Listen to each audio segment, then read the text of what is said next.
Hey, this is Anney. And Samantha. And welcome to Stuff I Never Told You, a production of iHeartRadio.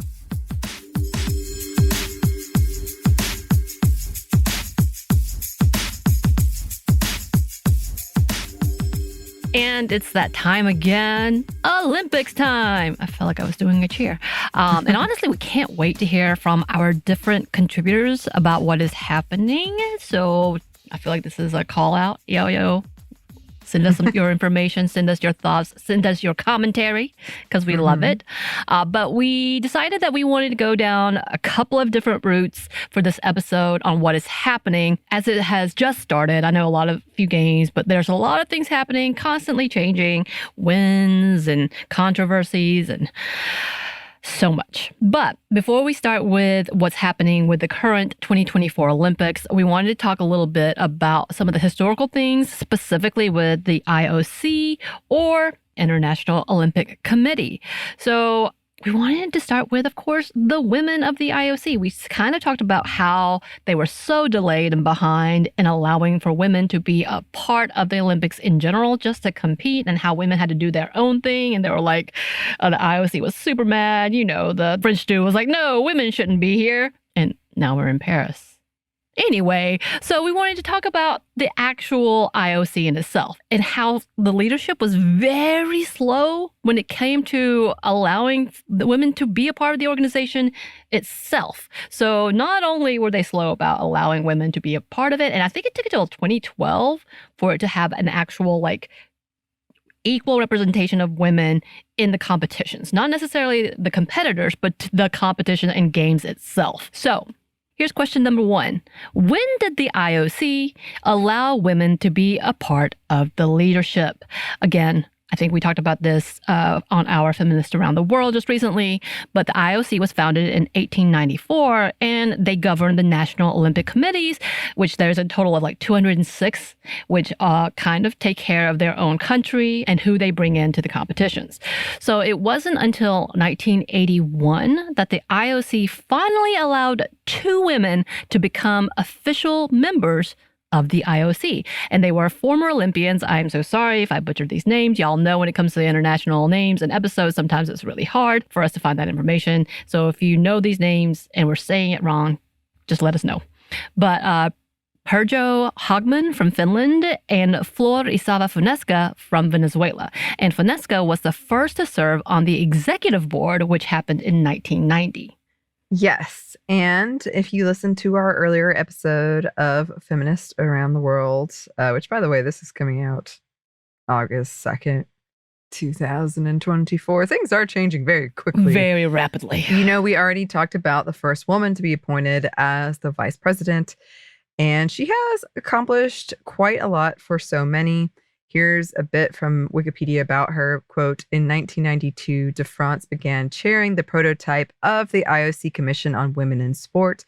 De France not only worked towards promoting gender equality in sports, but she also wanted to move toward gender equality in the IOC so women could be equally represented.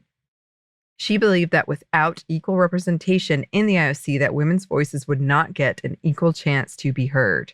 So the commission, which has since been renamed Gender Equality, Diversity, and Inclusion Commission, is running strong.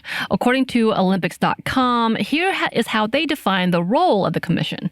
The commission advises the IOC session, the IOC executive board, and the IOC president on the implementation of the gender equality and inclusion strategy to enable them to make informed and balanced decisions to advance gender equality in sport on and off the field of play across the 3 spheres of responsibility of the IOC, which is the IOC as an organization, the IOC as owner of the Olympic Games, the IOC as leader of the Olympic movement, and just FYI, according to their website, they still have de France as an honorary member.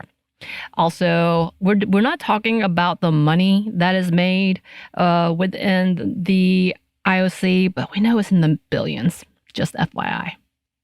Anyway, and there hasn't been much conversation about how it's distributed and whether or not there's corruption. I think there was a dude that was just like, we're not saying it's corrupt, but we're saying there's really no accountability about what is happening with the money. So just let that linger there.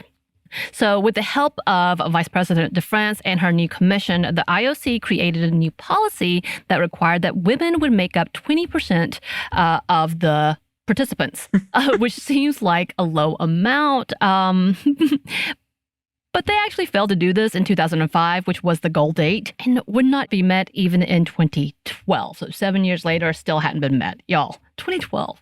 My gosh, I was out of college by this point. I'm old. But as of this Olympics, 41% of the IOC membership is held by women, and 14 of the 33 commissions are led by women, and at least 33% of women are on the executive board. So, the numbers are rising. However, I think it's important to note that there has yet to be a woman to be appointed as the president of the IOC. So VP is as high as women have gotten. Yes. So have these policies, commissions, and efforts worked according to the newest releases for this year's games? Yes. The IOC set a goal of making the participants a 50-50 split in registered competitors, but they didn't quite hit the marks. Here are some statistics for this year. According to an APnews.com article, quote, 1 week before the opening ceremony, the official IOC database for the Paris Olympics showed 11,215 athletes, including backups, registered to compete, 5,712 in men's events and 5,503 in women's events, or a 51 to 49% split. In track and field, which has qualifying standards the athletes must reach, there were 50 more registered for the men's events than women's, 1,091 to 1,041. And swimming, the difference was 464 to 393. In soccer, with 16 teams in the men's tournament and just 12 in the women's, the athlete tally was 351 to 264. The wrestling entry has 193 men and 96 women, with a men-only category in Greco-Roman. And according to that same report, it shows that the U.S. has the highest number of women competing, with 338 women out of 638 delegates, making it a 53% of women. But with that, it's also noted that one of the reasons include that the men's field hockey team did not qualify for those games while the women's did. So just put that in the back of your head. But there are other countries that have more women percentage-wise. Here's another quote from the AP News article. Guam, a U.S. island territory east of the Philippines, led the way with 87.5% women, 7 in its team of 8 athletes, according to the IOC database. Guam's 7 women are in 6 different sports. Nicaragua is set to arrive with 86% women, 6 of its 7 athletes, and Sierra Leone with 80%. And by the way, currently there are only 2 athletes who identify as non-binary and transgender among the athletes, Nikki Hiltz from the U.S. and Quinn from the Canadian soccer team. Which a listener wrote in about. Yes. Listener wrote in about Quinn. However, with the number of players becoming more equal and diverse, there are still some issues. With that, there are several countries that have not progressed as well. Here's some more information from that AP News article. Quote, 6 of the 205 official Olympic teams had no elite-level female athlete registered to compete.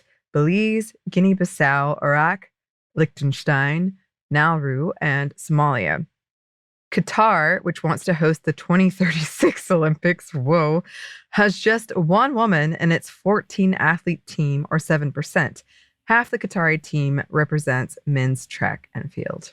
That seems like really low numbers to want to host this game. Maybe I'm just... Well, I know. Yes, I agree. But also, I know some sports folks who are listening will have the soccer alarm bells are ringing, the football alarm bells are ringing, because there was some drama with that too. Right. And again, there's so many controversies we could get into, but the host country and like what happens, right, and what it takes to make it is a big one. But I just know Qatar has been in this conversation before. Right. Well, they did host the World Cup. Yeah. So, Anyway, so with that, also we should look at leadership within the game, such as the coaches. And here's a quote from CNN.com. But as female athletes are achieving gender parity on the field of play, female representation in the boardroom and among coaches where power is concentrated still lags behind. Just 13% of coaches who attended the Tokyo Olympics were women, a number that is widely expected to rise, but still remain low in Paris. If you look at women in coaching, you're going to see a small percentage compared to men being in that role because since sports have started, it's been a men's play until the women have had to start showing we can do great things as coaches and athletes. And we're starting to see that shift. Michelle Lewis Freeman, a former Olympian and now the head women's relay coach for the U.S. track and field team, told CNN. Freeman is the first woman to hold the post, she says, adding that the societal norms, which traditionally prevented women from holding such leadership roles in sports, are beginning to break down, particularly as their work, quote, speaks for themselves. And the article continues, quote, with still such a low proportion of female coaches, they have taken to creating their own support systems outside of their national federations and the IOC.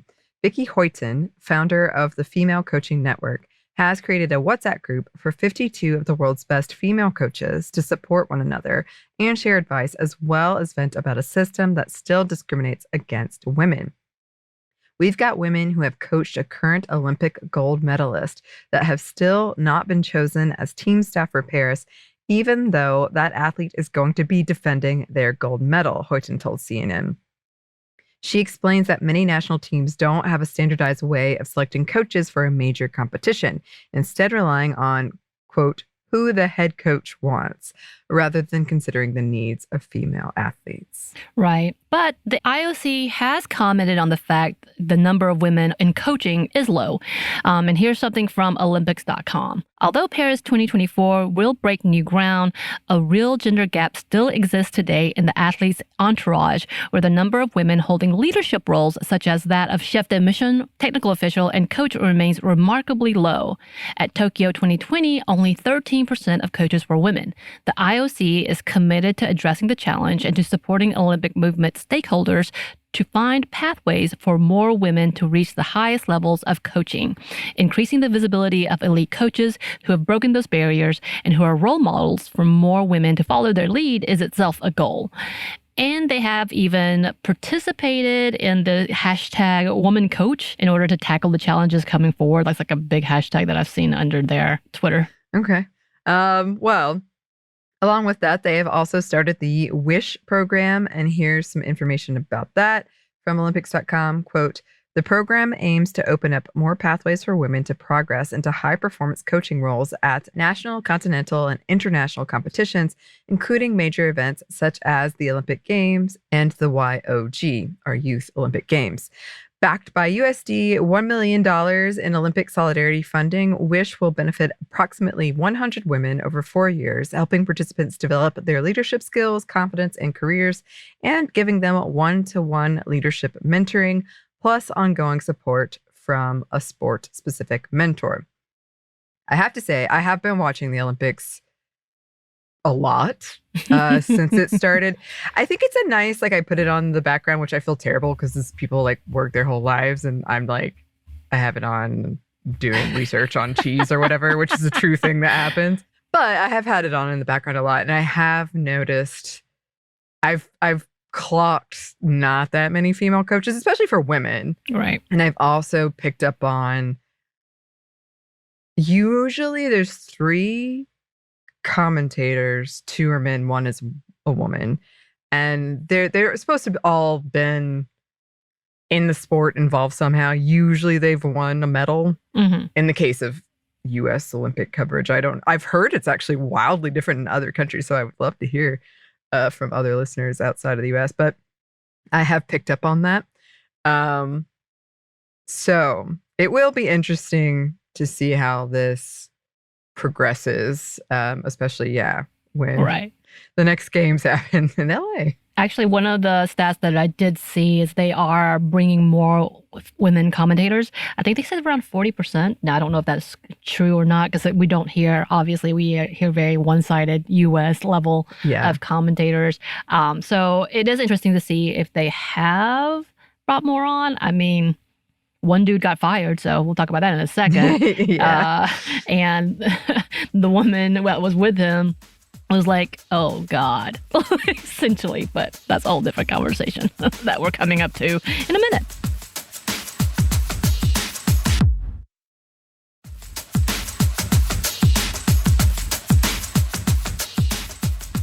With high-stakes competitions and games like the Olympics, it's not unreasonable to see some controversy within the events, but some do feel a bit too much overall, and we don't want to be too much of a downer in this episode necessarily. I guess kind of all of the statistics are not wonderful either, but we are talking about two of the bigger ones that we have seen. I know there's many more. I'm not talking about tennis right now either. We'll have an overall wrap up of everything we saw, or at least a lot of things we saw, some of the highlights that caught our attention.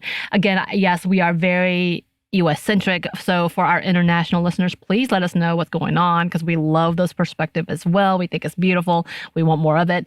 As you know, being in the US, we only see like from very skewed perspective. I am trying to get more information. TikTok has really helped in seeing different perspectives, and I'm very grateful for that. Social media, come on. But with that, again, this is a call out for y'all to let us know what's going on from your perspective. But we do want to highlight some key things. We're only going to talk about a couple, and I think y'all probably have already figured out we're going to talk about this one specifically.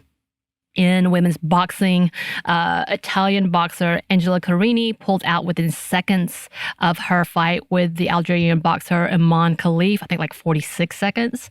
And this has brought out lots of nasty and ugly comments made by transphobic and biased critics, including she who should not be named, Rawlings herself. Yeah, I named her. This in itself is an issue, but there's something to be noted here for those who scream biological female and all of that nonsense, and I'm calling it nonsense. Khalif has always identified as female, as a woman. Here's a quote that's a bit about her from another AP News article. You know, AP News is all over the Olympics. Khalif was assigned female at birth, and it says so on her passport, which is the International Olympic Committee's threshold for eligibility for boxing because of the rift between the sport's governing body and the IOC. Khalif is a formidable athlete with respected fighting skills, contending in top international events, including major amateur boxing tournaments over the past 6 years, such as the Tokyo Olympics. She's won a few regional gold medals. The article continues with her story, quote, born in 1999, Khalif is from rural northwestern Algeria. Her father initially didn't approve of girls participating in boxing, but Khalif said she gave up soccer as a teenager to pursue her new passion, even though she had to travel 10 kilometers each way to the gym. Khalif eventually caught the attention of Algeria's national team, making her major tournament debut in 2018 with a first-round loss at the AIBA, now the International Boxing Association, World Championships. She lost 5 of her first 6 elite-level bouts, but improved and excelled. Khalif is one of Algeria's first 3 Olympic women's boxers sent to Tokyo 3 years ago. She won her opening bout, but lost her second to eventual gold medalist Kelly Harrington of Ireland. She also raised her profile by doing well in the next 2 World Championships, and she even became a UNICEF national ambassador early this year. Right. And she had previously been disqualified from a 2023 World Championship due to, quote, failing unspecified and untransparent eligibility tests for women's competition from the now banned International Boxing Association. Yes. And I would recommend we did a whole episode about the history of the Olympics kind of doing this. So go check that out if you haven't or need a reminder. But yeah, the reason for disqualification has been controversial in itself. More from AP News. Quote, the circumstances of that disqualification have been considered highly unusual ever since it happened, and Khalif called it a big conspiracy at the time. She had previously competed without issues and was disqualified by the sport's governing body only after she defeated Russian boxer Azalia Aminova in the 2023 tournament. The IBA is controlled by Umar Kremlev, who is Russian and brought in the state-owned energy supplier Gazprom as its primary sponsor and moved much of the governing body's operations to Russia. This week, the IOC described it as, quote, a sudden and arbitrary decision by the IBA, in which Khalif and Lin Yuting of Taiwan, quote, were suddenly disqualified without any due process. Lin was suspended for failing to meet unspecified eligibility requirements in a biochemical test. And it goes on, quote, the governing body has revealed little about the nature of the test, including what was tested and who tested it. This lack of transparency would be unacceptable in major Olympic sports, and the IBA has been banned from the Olympics since 2019. Right. So, with all of this negativity, many stand in support of Khalif. And according to the AP News article, quote, opinions about Khalif's presence in Paris has ranged widely, often directly correlated with the awareness of the news cycle raging outside the athletes' village. Marissa Williamson-Pullman of Australia lost to Khalif in the Netherlands last May, and she said Khalif was particularly strong. I did notice it, but you just keep fighting though, don't you? Williamson-Pullman said. It's just part of the sport. All you want to do is win, so you just keep chucking punches. Khalif also received support from peers like Amy Broadhurst, the accomplished Irish amateur who beat Khalif in the 2022 IBA World Championships. Personally, I don't think she's done anything to cheat, Broadhurst wrote on social media. I think it's the way she's born, and that's out of her control. The fact that she has been beaten by 9 females before says it all. And yeah, I think that's one of the conversations that I've seen roll around a lot, is that no one had any problems with her until she started winning, and they are now all pissed. And again, that article about how the IBA all of a sudden, like, she won one because she's been in them repeatedly up until 2023, and they're like, oh wait, you beat somebody, get out. She's disqualified because obviously look at her gender, questioning her gender, which suspect. So her next opponent, Anna Luka Homori from Hungary, doesn't seem too concerned, as she was quoted saying, I'm not scared. I don't care about the story or social media. So I think there's a lot to be said about this conversation. I am excited to see her in the next competitions. But yeah, this is an interesting overall commentary that we see often. And the same thing happened with the runners, the track runners. They're like, they're too fast, so obviously they're doping. They're too quick, so obviously they may be transgender, which is such a... Okay. Try not to get too angry with the sport, but in general, like, obvious excuses. Just recently, I've seen that coaches and different people from different countries saying that they want to change the rules of gymnastics because Simone Biles wins too much, essentially, was that conversation. So I think there has to be something to be noted in being a sore loser. Yeah. But that's just me, I guess. Anyway, but yes, hopefully Aman is able to protect herself from all this negativity that's happening around her, and just able to compete with her heart and go all in. Yeah. I mean, who needs this distraction? It's like such a waste of energy and time. Come on. Well, speaking of, another recent controversy involved typical sexist remarks. And I did tell Samantha, I've been texting my friend Katie, who I've talked about, she's been on the show, random out of context remarks I hear when I'm listening to the Olympics. I should go back and see if any of them were sexist. But anyway, there were some sexist remarks made by veteran commentator Bob Ballard during the 4x100 meter freestyle relay race.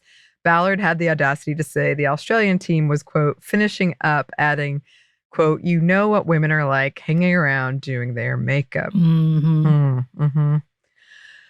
He apologized after, saying it, quote, wasn't his intention to upset or belittle anyone. However, it was too late, and he was soon removed as a commentator for the Olympics. Right. And like I said, his co-commentator, who Lizzie Simmons, I think they were both employed by Eurosports, they're like, that's outrageous, and try to make a joke about how the men do it too, trying to like push past it. Yeah, but of course, like, it didn't work, in which he did have to come onto Twitter as well. Apparently people were harassing her, and they're like, leave her alone. She had nothing to do with this, essentially. So at least he did that, I guess. The very least. At the very least. And by the way, he has actually worked with the BBC for a very long time. So the article that we were looking at was a BBC article, and I was like, I wonder. They didn't really try to say too much, but I wonder. Yeah. Mhm. But this isn't the only time that we are hearing about sexist comments. Apparently, a French radio commentator also decided to add to the misogyny by referencing one of the French doubles women's team as the one that, quote, does the dishes. She cooks. She mops. It was on a private show, so I think not everyone was able to hear it, but the people who were like, what the hell, dude? What the hell? Yeah. Including the French doubles team, they heard it, and they obviously were very, very offended by this take. I haven't seen any response or any apologies made, so why? It's 2024. 2024. I have to say I have, and I don't know how to feel about this. I don't know that this is necessarily a bad thing, but they have been focusing really hard on like past women athletes that are like watching the events they used to do who have babies. And the way they'll like focus in on like, she has a new life now with a baby. As if What? all of life has stopped. It's just strange. Like I kind of get it, but I'm like, I don't need to see all these babies. I'm here for the volleyball. Right. As well as the fact that we don't see that often, obviously, with the men. No, it's so far I have not seen one. I'm not saying it doesn't exist, but I have been watching a lot of Olympics. I have not seen one example of that. It's always women holding a baby and they're like, she had to give up her sport to go into motherhood. And I'm like, what? She probably was tired. Her body was tired and she wanted a baby. Yeah, that was the next stage of her life and she's happy. This is what we talk about with women's choices. Would you leave her be? Let her enjoy the game.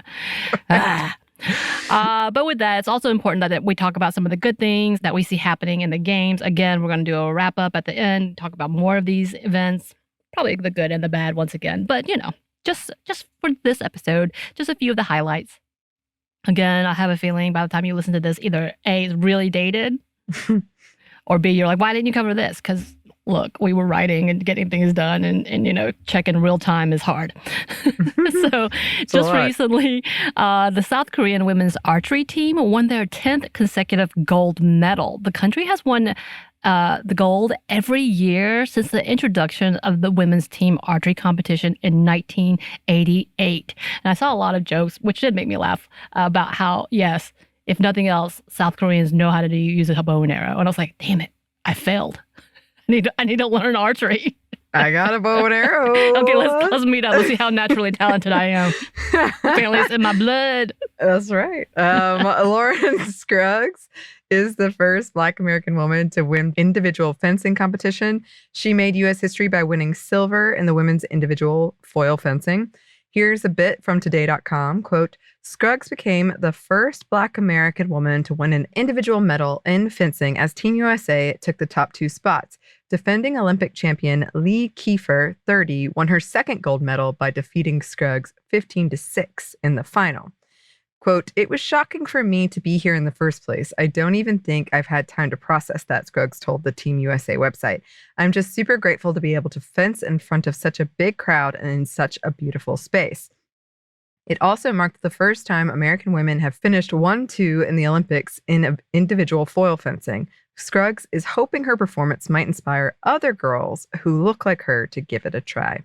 Fencing is really pretty. That's what I've decided. I've watched a lot of fencing. I have. Yeah, it's so pretty. That and shooting.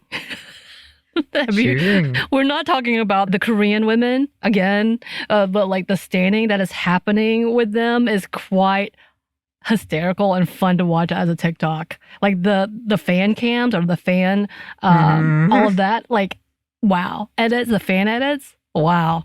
Y'all great. Y'all are really invested. I did see. It's funny because I keep getting these headlines and I'm like, oh yeah, I did see that in like real time. Oh, cool. But then I find out they're like an internet sensation. No, yeah. Oh, yeah. Did you have that moment of like, yes, I would call her mommy? No, I did not have that. No, but I remember being like, oh, cool. And then there's someone else that really took off. And then I saw the little girl who like almost passed out when Katie Ledecky waved at her. Yeah. That was great. Yeah. And I saw that before it like went viral and I was like, This is so super cute. Yes, we haven't talked about this like swimming or anything. I know we'll come back, y'all. We'll come back because I know there's been a lot of like Canada and Australia and the US have been doing some things. Way to go. Clap, clap, clap, clap, clap. We'll come back to it. But yeah, I think it's funny. And are you talking about the Turkish hitman? That everybody's swearing he's a hitman? It just comes up to me like on my Google feed, and I'm like, I didn't know this took off, but here it is. Yeah, everybody's like, he's not even wearing protective eye gear, like nothing. He's wearing nothing, and they're like, yeah, he's definitely a professional. Like they call him Leon, the real Leon from the the professional. Oh, y'all.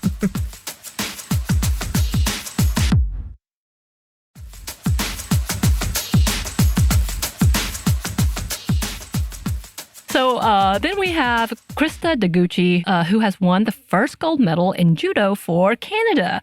So here's a bit about her from cbc.ca.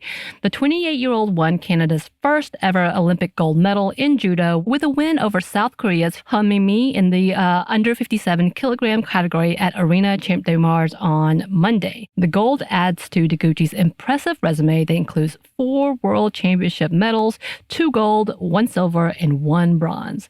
And apparently she was like, when she figured out she won, as in fact, like to be the first one to win between men and women for Canada, she's like, oh, really? I'm number 1? I did that? Cool. Like that was her amazing reaction. So I was like, yeah, girl, go ahead. I love it. I love it. We also have Nigeria coming out swinging in women's basketball. In their first game for this Olympics, they had their first win in 20 years against Australia. Here's some more information from iAfrica.com. Quote, Nigeria's women's basketball team celebrated a landmark victory against Australia in their Olympic opener, marking their first win at the Olympics in 20 years. Team member Amy Okonkwo, who scored 13 points, emphasized that unity within the team and a determination to overcome adversity were crucial to securing the win. Azine Kalu, who had 19 points in the win, highlighted the team's resilience and the desire to prove themselves at the Olympics as factors for the win. This victory follows a difficult period for Nigerian basketball, which included missing the 2022 World Cup due to internal conflicts between the team and the nation's government. The team aims to reach the quarterfinals, something no African country has ever done, and the win will boost their hopes of achieving that goal. However, they did recently lose to France, but they have an upcoming match with Canada. I love hearing all the specifics when the commentators explain it to me. I'm like, wow. It's complicated. Yeah. But yes. Yeah. So good luck to Nigeria. We're rooting for you. So lastly, we wanted to talk about Haley Batten. Though she didn't win in the mountain biking cross-country games, she was able to finish second with the best ever finish for anyone for the U.S. mountain biking team. But it's not just that. It's the overall women helping women that made the story different. During the race, Batten had the added challenge of a tire puncture, which inevitably caused a huge delay for her. Third place winner Jenny Reese actually assisted Batten. And here's a bit from NBCOlympics.com. I was so lucky that Jenny Rizvez was behind me, Batten said. The riders passed me on the jump when I had to take the beeline, and she quickly shouted out to my mechanic, Haley has a flat, so he was ready. It shows how amazing our sport is and what an incredible athlete she is and rider in person. My mechanic did the fastest wheel change ever. And with the support of Rizved, Batten's medal chances went from bleak to hopeful in a matter of seconds. And if you go on to look at the article from NBCOlympics.com, you'll see a wonderful picture of the two of them hugging at the finish line. Batten goes on to say more about the support for each other.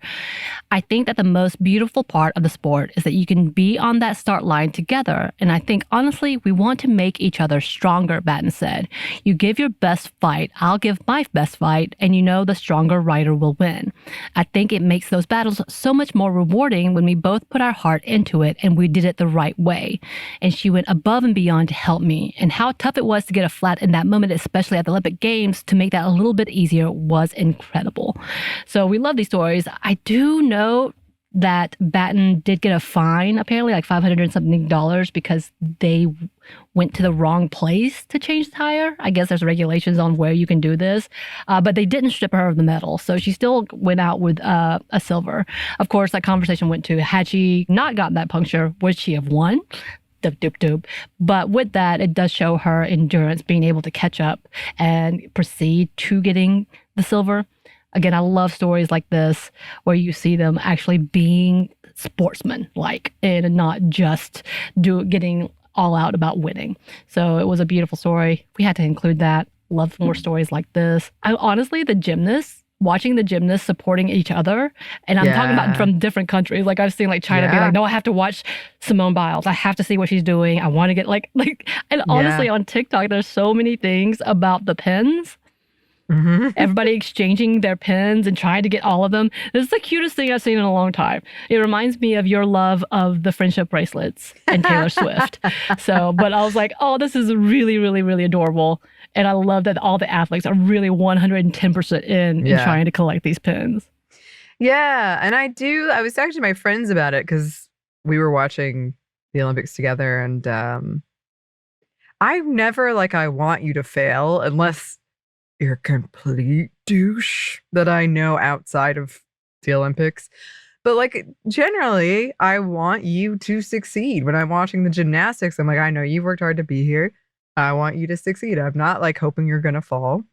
And so I like seeing that too within the competitors of, you still want to win. You're going to do your best to win, but you're not like sitting there, oh, I hope she breaks her leg. Oh my God. Oh my God. Like the 90s figure skating world. Hey. Memories. There's been drama. There continues to be drama. Right. And there's a lot of conversations to be had with the good and the bad. We know there's a lot of protests happening, and we support that as well. We know when it comes to events like this, that oftentimes the marginalized peoples in that community are oftentimes forgotten and or pushed aside purposely. And that's a conversation that always needs to happen, because we know how much money this can make a city, which is why they bid for it, or an organization, which we already kind of mentioned. And the fact that none of it really goes back to giving to that community in itself is abhorrent. So I think there's a lot to be talked about. We've talked about this repeatedly, and both those things. Like, you want to enjoy this because it does feel like it's something that unites, but at the same time, does it? Is it more greedy than not? Who knows? But having stories that talk about people's heart and love for the competition does feel like it's something to be noted, and that we need to recognize the hard work. Yes. Absolutely. I got to watch the gymnastics all-around final live yesterday, which was cool. Yeah.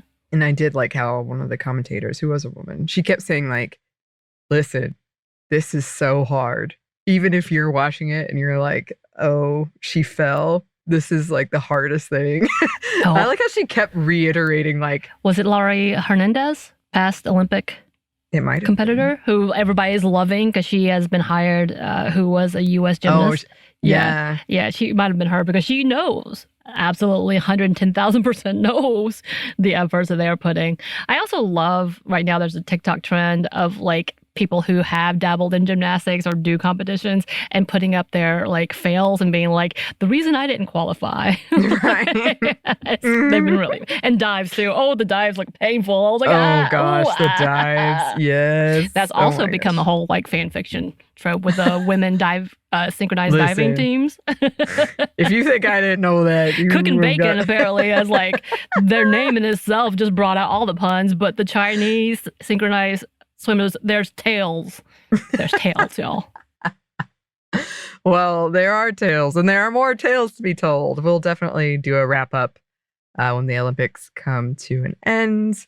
But in the meantime, please, if you have any thoughts, if you have anything you think we should talk about or focus on, if you're from a different country and you're like, this is what it's like where I am, we would love to hear from you. You can email us at stuffmediamomstuff@iheartmedia.com. You can find us on Twitter at MostUpPodcast, or on Instagram and TikTok at Stuff One Never Told You. We're also on YouTube. We have a TeePublic store, and we have a book you can get wherever you get your books. Thanks as always to our super producer Christine, our executive producer Maya, and our contributor Joey. Thank you. And thanks to you for listening. Stuff One Never Told You is a production of iHeartRadio. For more podcasts from iHeartRadio, you can check out the iHeartRadio app, Apple Podcasts, or wherever you listen to your favorite shows.